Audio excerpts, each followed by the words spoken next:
Les youtubeurs et la télévision française, quelle grande histoire d'amour. Maintenant, il y a une addiction aux vidéos des gens qui jouent aux jeux vidéo. Alors, est-ce que vous avez essayé de vous filmer en faisant d'autres trucs? Par exemple, lire, dormir, baiser, ça marche, non? C'est l'équivalent de Disneyland, mais avec des youtubeurs. Ouais. Donc c'est comme si on voyait Mickey, Donald et Dingo, mais les vrais du coup. Oui, sauf qu'on est des artistes un petit peu, donc... Ah ouais, c'est vrai. Ça s'appelle Twitch. Il y a d'ailleurs une star, il s'appelle PewDiePie. On en a vu des branleurs dans l'émission, mais celui-là, il est magnifique. Ah là ouais, là je crois qu'on est au top. Je pense que tout le monde est au courant. Lorsqu'un youtubeur arrive sur un plateau de télévision, c'est tout le temps la même réaction. Oh mon dieu, comment ça se fait que des gens te regardent faire ci? Oh, des gens te regardent faire ça. Oh, comment ça se fait? C'est trop bizarre, je ne comprends rien, c'est ridicule, etc. C'est de la dérision. C'est de la dérision tout le long. Il y a genre un clash entre deux générations qui se comprennent absolument pas, ou plutôt l'une qui comprend pas l'autre. Je sais pas, bref, j'ai eu ma propre expérience sur un plateau télé, une vraie expérience où on m'a invité pour mon poste de youtubeur et pour parler un petit peu de ce que je faisais, à la nuance près que ça se passe au Québec. Pour ceux qui ne savent pas, j'habite au Canada, j'habite au Québec, à Montréal plus précisément. Et donc j'étais invité sur un plateau de télé québécois et vous allez voir que l'émission ne s'est pas déroulée comme on l'imagine d'habitude. Un youtubeur sur un plateau de télévision mainstream, ça va jamais bien ensemble, mais vous risquez d'être agréablement surpris. Salut tout le monde, c'est Nabil, on se retrouve pour une nouvelle vidéo. J'oubliais mes bonnes manières, bienvenue. On s'en va visionner donc mon interview. Comme d'habitude, je vais vous demander de bombarder la barre de like si on peut atteindre 30 000 likes. Encore une fois, c'est énorme, mais je compte sur vous, je sais que vous en êtes capable. Alors prenez un petit instant, paf, hit le like button, ça fait super plaisir. J'ai essayé de le faire comme les Anglais, t'as vu. 30 000 likes, je vous surveille. Enfin, je compte sur vous surtout.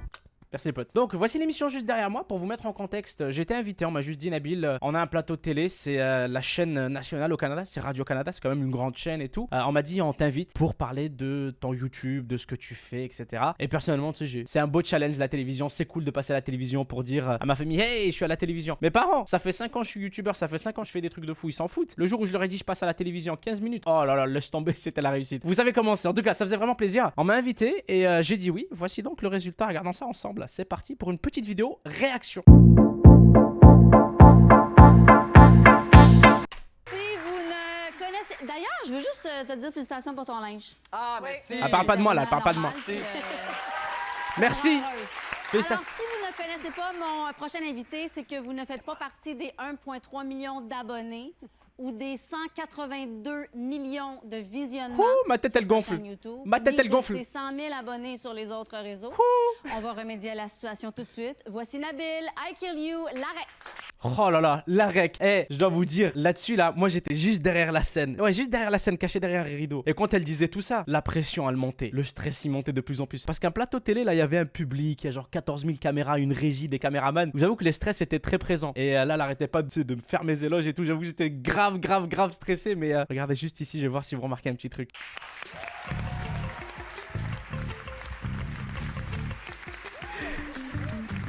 Juste là, regardez ici, là je me rappelle avoir paniqué, j'étais là, regardez, je suis caché ici. Coucou. Je me rappelle en fait quand elle a dit mon nom, j'étais pas sûr s'il fallait partir. Donc j'ai commencé à marcher après, je me suis arrêté, j'ai regardé la régisseuse, je lui ai dit je peux partir, c'est moi Nabil Areg ou pas? Elle m'a dit oui, vas-y, fonce. Regardez comment j'ai bégayé là-dessus, j'ai bégayé physiquement. L'arrêt. Celle-là. Oh là là. Le stress d'un homme camouflé.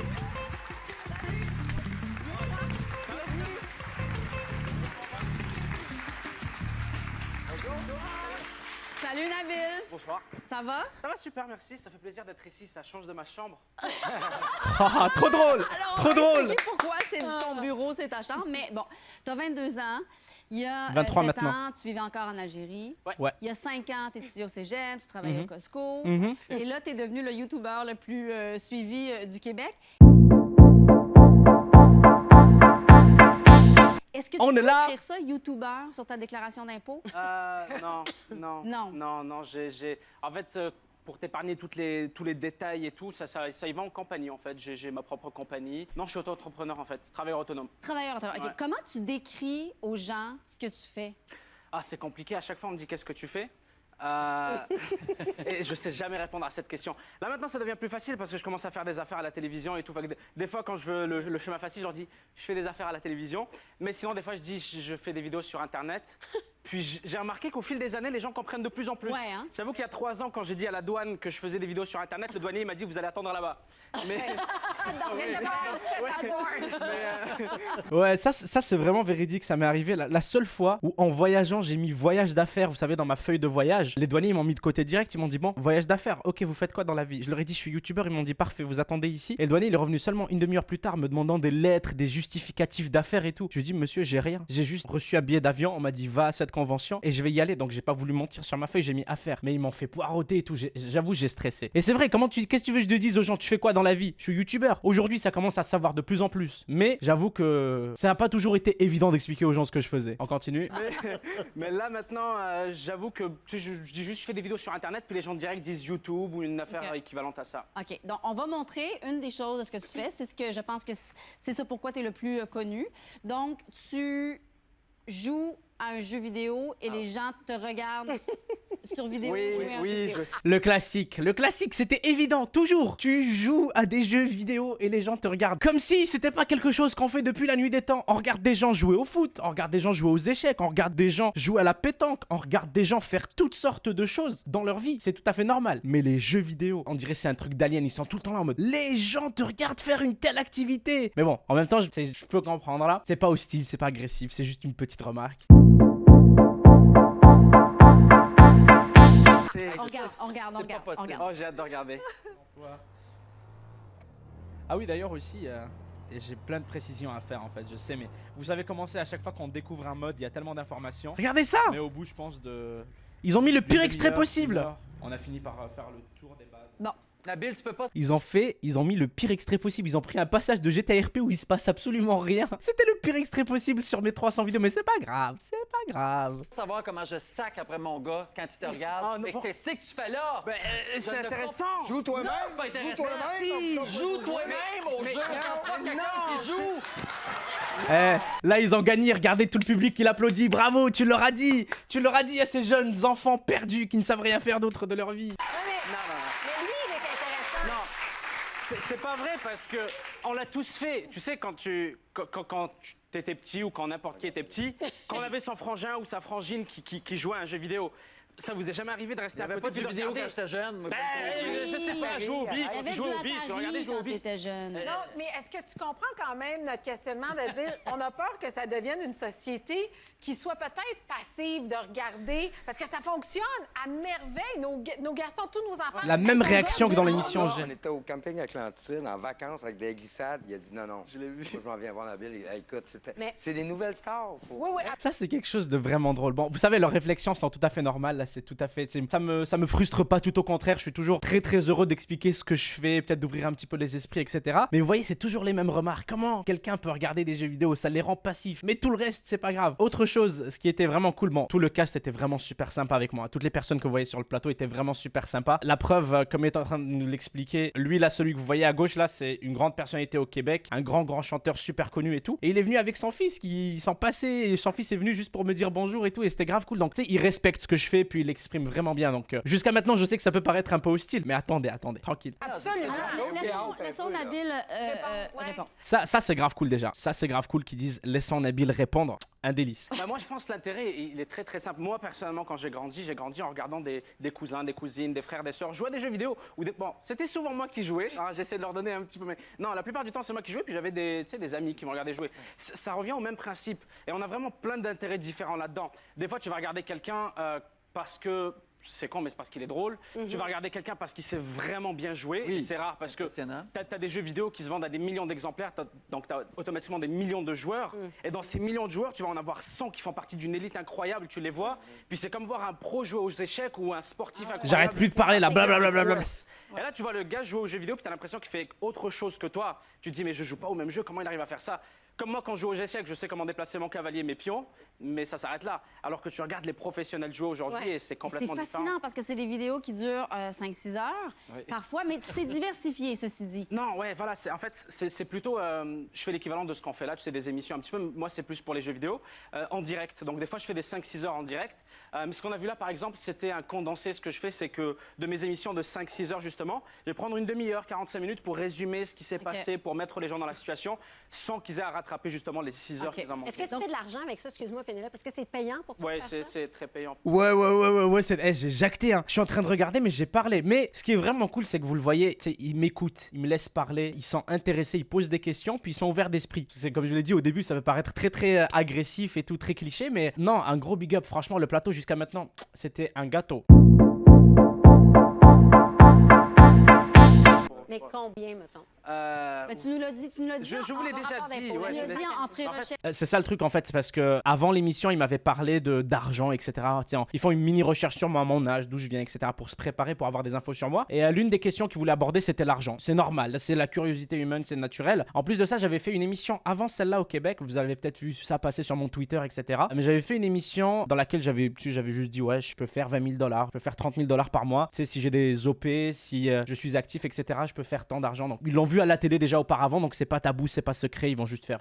On le sait déjà. Je peux me permettre de répéter, tu l'as dit? Oui, bien sûr. Tu peux faire jusqu'à 20 000 $ par mois. Comment? 20 000 par mois. Mais attends, il y a différentes sources, là. Faut que tu expliques. Parce qu'on est curieux. En fait, c'est tout le temps. Ils sont curieux. C'est tout le temps délicat de le dire, pas parce que je veux retenir. En fait, j'aime en parler parce que je trouve qu'il n'y a pas beaucoup d'informations, tu sais. C'est un nouveau métier en quelque sorte. Donc, j'aime en parler, mais il y a aussi le revers de la médaille, c'est-à-dire que j'ai peur que ça passe pour de la prétention. J'ai peur aussi que ça donne un mauvais objectif à des personnes. Ils vont se dire, waouh, il fait 20 000 ou il fait 30 000 par mois. Moi aussi, j'arrête tout puis je vais le faire. Mais moi, c'est ça que je vais faire. J'arrête tout. Je vais faire ta job, c'est clair.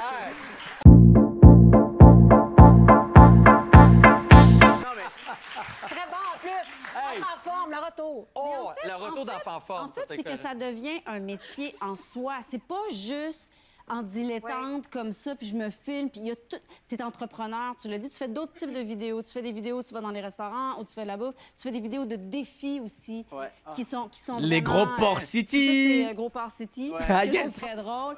Puis tes vidéos de défis aussi qui sont très populaires sur YouTube. Tu vas faire partie de la bande d'OD+, aussi, parce que là, il y a comme cette ouverture-là aussi vers les médias. Est-ce que le but, c'est... Ben, peut-être pas le but, mais parallèlement, c'est intéressant. Un des objectifs, ouais, je suis d'accord avec ce que tu dis. Vous avez vu, finalement, ils ont été réglo. Ils sont en train de montrer d'autres vidéos de moi. Ils expliquent pas mal ce que je fais. Donc, ils ont pas juste montré le vieux passage de GTA RP. Et surtout, ils sont très compréhensifs. Je trouve ça vraiment, vraiment cool. Oui, tu vois juste parce que j'adore me diversifier. En fait, dans ce que je fais, je pense dans l'entrepreneuriat en général, ils sont tous morts de rire.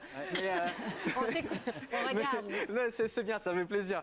Mais non, sérieusement, oui, c'est pas vraiment mon objectif de finir dans des médias un petit peu plus traditionnels ou quoi. Mais c'est toujours un plaisir en tant qu'entrepreneur, même si je ne me considère pas vraiment comme tel. Mais ce que je veux dire, c'est d'aller chercher de nouvelles opportunités, jamais mettre ses œufs dans le même panier, toujours aller prendre toutes les opportunités qui s'offrent à nous, en fait. Vraiment. Donc oui, c'est sûr que je vais m'éparpiller un petit peu partout, mais ma passion, vraiment ce que j'aime et ce qui m'allume, c'est les jeux vidéo, c'est ce que j'aime faire. Mais comment ça marche, les revenus? Oh là là, regardez-moi. Passion avec $2 à la place du S. Non mais sérieusement, c'est vrai, parce qu'on me dit tout le temps, Nabil, tu fais de la télé, tu es sur YouTube, tu fais des streams sur Twitch, mais tu es quoi au juste? Je suis gamer. Moi, j'aime jouer aux jeux vidéo, ça va pas changer. Mais ouais, non, c'est ça. Ultimement, je vais toujours jouer à des jeux vidéo. Tu sais, des fois, j'ai de nouvelles passions, j'ai de nouveaux kiffs, je sais pas moi, les voyages, la boxe, des conneries comme ça. Mais ça restera toujours et encore le gaming. Toujours et encore, ça veut rien dire, mais vous avez compris ce que je veux dire.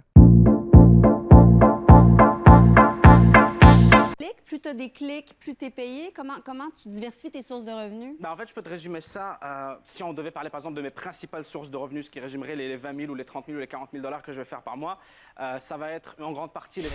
La réaction. Il a commencé à 20, je remarque. J'ai jamais dit 20. Alors, c'est moi qui ai dit 20. Fait que c'est plus 40 que 20. On va finir à 50, 60. ouais. Mais non, plus sérieusement, ça va être par exemple des sponsors, des fois des marques vont me contacter, ils vont me dire, voilà, des commanditaires, exactement. Non, mais c'est parce qu'il faut comprendre, on parle de rémunération, on parle de tout ça, mais c'est un peu comme faire de la musique. Il y a plein de monde qui en font de la musique, mais c'est le public qui l'a choisi à faire. Oh là là. Il y a des milliers qui s'essayent. Ben oui, absolument. Il y a un charisme extraordinaire. Mais tu sais, quand on fait Je sais beaucoup pas, hein. d'argent rapidement dans sa vie, des fois, À 22 ans. Ah, c'est un piège. Des fois, C'est un c'est vrai ça, piège. on a l'impression que ça va durer toute sa vie. Tu sais, boum, t'en sais quelque chose, t'as vécu des hauts et des bas. Fait que, est-ce que tu es conscient de ça? Puis toi, as-tu un conseil à y donner? Absolument. Bah écoute, moi je te dis, quand j'ai commencé justement à être nouveau riche en quelque part, tu sais, avoir beaucoup d'argent, parce que comme tu l'avais dit au début, j'ai commencé, tu sais, je travaillais au Costco à temps partiel en même temps que j'étudiais. J'espère que vous vous en rappelez. Hein. Enfin, je sais que tout le monde s'en rappelle pas. D'ailleurs, bienvenue aux nouveaux abonnés, ceux qui nous rejoignent en cours de route et tout. Mais ouais, mes premières vidéos sur cette chaîne YouTube sont en non répertoriées, mais elles sont disponibles si vous allez fouiller dans les playlists. Ok, les playlists existent encore. Mais mes premiers vlogs sur cette chaîne, enfin mes premières vidéos sur cette chaîne, c'était des vlogs. Et j'avais un taf à temps partiel. Je travaillais au Costco. Je faisais 1000 balles par mois, mais c'était un kiff parce que c'était mes thunes à moi et tout. Mais ouais, c'est fou, hein. C'est fou, les gars. Je sais pas s'il y en a d'entre vous qui me suivent depuis si longtemps que ça. Mais si on regarde mes vidéos il y a 6 ans et aujourd'hui, damn, c'est la folie. L'argent, je le comptais, mais je le compte toujours d'ailleurs. Mais ce que je veux dire, c'est que toujours en train de compter les c'est thunes. vrai qu'avoir beaucoup d'argent très vite, c'était assez perturbant au début. Et j'ai fait ce qu'on imagine n'importe quel jeune faire. J'ai commencé à m'amuser, à faire la fête. On et, est là. Je te dirais que ça m'a pris un an et demi avant de me tanner puis de me dire, tu sais quoi, c'est pas ça la vie. Puis je suis beaucoup plus calme. Là, j'ai des objectifs un petit beaucoup plus soft. Nabil j'ai envie de mature. m'acheter une maison, j'ai envie de m'acheter une voiture. J'ai envie de me placer dans ma vie. Puis de faire tout ça avant la fin de l'année. Et donc voilà, tu me dis long terme. Mon but de long terme, justement, c'est de pouvoir me dire d'ici la fin de l'année que j'ai ma propre maison, que j'ai une petite voiture. Mais c'est quoi la suite de ta carrière? Parce que, tu sais, à un moment donné, il va y avoir autre chose que, je pense, les YouTubers. Ouais. Est-ce que... C'est quelque chose qui n'est pas tout à fait vrai parce que ce que je fais, je pense que c'est l'un des métiers les plus sécuritaires parce que je dépends de personne d'autre que de moi-même. C'est vrai qu'il y a un gros danger où on est en même temps le patron et l'employé. C'est-à-dire que, bon, des fois, il y a l'employé qui va dire, tu sais quoi, Nabil, fais rien du tout aujourd'hui, travaille pas, fais pas de vidéo pendant 2 semaines et tout. Mais d'un autre côté, il y a mon côté patron qui me dit, faut que tu sois créatif, faut que tu cherches des nouvelles opportunités. Merci beaucoup de ta générosité. Merci à vous, merci pour l'accueil, pour les questions. Puis d'avoir ouvert Merci beaucoup. te connaître sur ton univers. Alors, on fait une petite pause, on revient tout de suite. Damn, déjà, bon bah voilà, c'est passé plus vite que ce que je pensais, mais je voulais vous partager cette expérience-là parce que la télé, c'est pas toujours désagréable, c'est pas toujours des gens incompréhensifs qui veulent rien savoir. Ça peut aussi être des gens qui sont très intéressés. Donc je voulais en profiter déjà pour remercier toutes les personnes présentes sur le plateau. Pénélope, qui était l'animatrice de l'émission, qui était la maestro de toute l'émission, et tout le monde pour avoir en fait été à l'écoute, pour s'être intéressé à ce que je faisais, pour avoir été ouvert d'esprit. Et puis merci à vous d'avoir regardé la vidéo. J'espère que vous avez kiffé. C'était une belle expérience. C'était une belle expérience. Un beau plateau télé, pas d'embrouille, pas de problème, pas de malaise. Vraiment juste des gens qui discutent comme ils discuteraient autour d'un café. Alors j'espère que vous avez kiffé. J'espère que vous avez aussi kiffé ma prestation. Dites-moi comment j'ai fait dans les commentaires si vous trouvez que j'ai géré ou si j'ai foiré ça. Je pense l'avoir fait plutôt pas mal. Alors j'attends vos retours dans les commentaires. Et puis surtout, let's go pour les 30 000 likes. N'oubliez pas de lâcher votre pouce bleu si c'est pas déjà fait. Prenez soin de vous, mesdames et messieurs. Et puis on se donne rendez-vous bientôt pour la prochaine vidéo. C'était Nabil. Ciao tout le monde. Peace.